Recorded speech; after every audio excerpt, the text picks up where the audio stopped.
Hello students, मैं विशाल गुप्ता आपका teacher. कैसे हो आप सब स्टूडेंट्स? इस वीडियो में मैं आपको क्लास 12 सब्जेक्ट बिजनेस स्टडीज़ का जो हमारा चैप्टर है फाइनेंशियल मार्केट्स का, उसके केस स्टडीज़ कराने जा रहा हूं।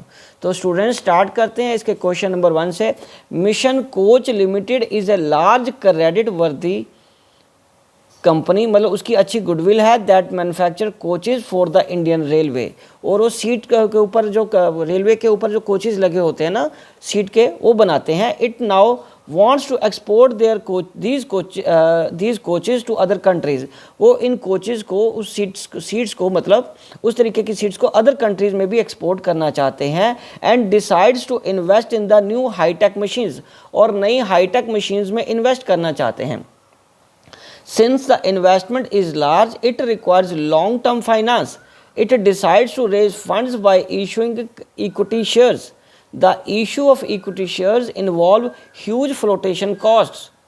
To meet the expenses of flotation costs, the company decides to tap the money market. और इसके लिए कंपनी अपनी फ्लोटेशन कॉस्ट को पूरा करने के लिए मनी मार्केट में जाना चाहती है। माइंडेड फ्लोटेशन कॉस्ट, इस पे फोकस रखिए। और money market short term market में जाना चाहती है। Name and explain the money market instrument the company can use for the above purpose. B, what is the duration for which the company can get from this instrument. उस instrument के कितने दिन, मतलब duration के लिए वो loans ले सकते हैं, फंड्स ले सकते हैं। State any other purpose for which this instrument can be used. तो बेटे क्वेश्चन तो समझ लग गया, क्योंकि फ्लोटेशन कॉस्ट से रिलेटेड है और उसने हमें एक अनदर हिंट भी दे दिया कि मनी मार्केट से रिलेटेड है ना बच्चे, मनी मार्केट से रिलेटेड है। तो उसके बारे में अब हम इसका जो आंसर लिखेंगे, तो आंसर का ए पार्ट आएगा commercial paper. Commercial paper can be used for bridge financing by the company as it is issued by large and credit worthy companies. और बड़ी और लार्ज जो कंपनीज या क्रेडिट वर्दी, मतलब जिनकी गुडविल अच्छी है, वो इस इंस्ट्रूमेंट को यूज़ करती हैं अपनी फ्लोटेशन कॉस्ट को पूरा करने के लिए। द इंस्ट्रूमेंट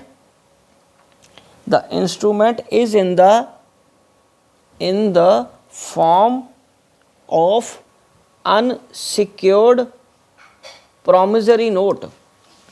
अनसिक्योर्ड मैं यहाँ लिख रहा हूँ आगे आंसर इसका बच्चे, अनसिक्योर्ड प्रोमिसरी नोट, ठीक है जी। And is freely transferable by endorsement.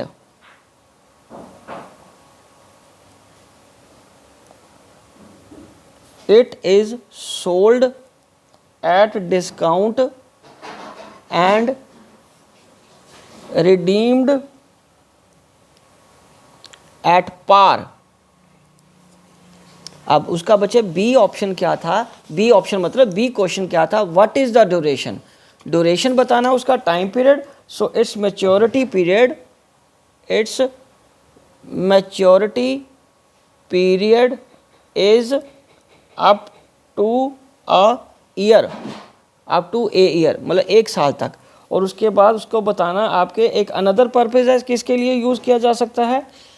It can also be used to meet the short-term, seasonal and working capital requirement of a business enterprise. ठीक है बच्चों, ये इसका आंसर है। चलिए अब हम बढ़ते हैं आगे क्वेश्चन नंबर 2 की तरफ। क्वेश्चन नंबर 2 क्या रहा है? Ganesh limited is a large and credit-worthy company that manufactures steel for the Indian market.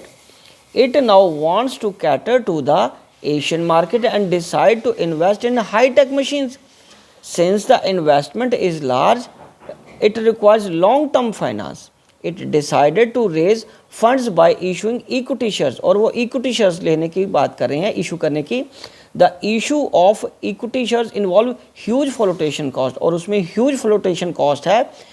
To meet the expenses of flotation cost, the company decided to tap the money market.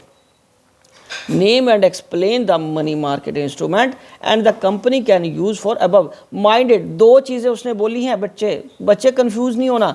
Issue करना उसने equity share, जिसके लिए उनकी flotation cost ज़्यादा हो जाएगी, और इस फ्लोटेशन कॉस्ट को मीट करने के लिए वो मनी मार्केट को में जाना चाहते हैं.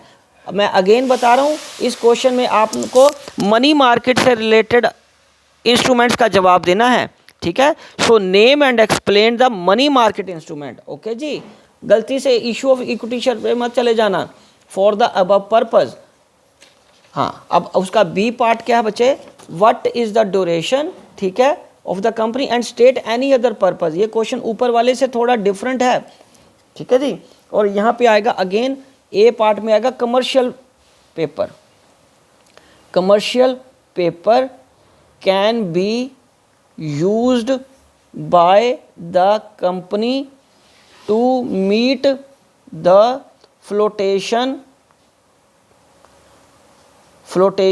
cost. ठीक है बच्चे.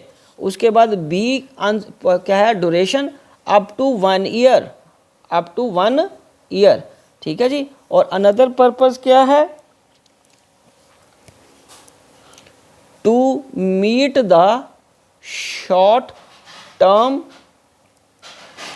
and working capital requirement of the company. ठीक है बच्चों, ये इसका आंसर है.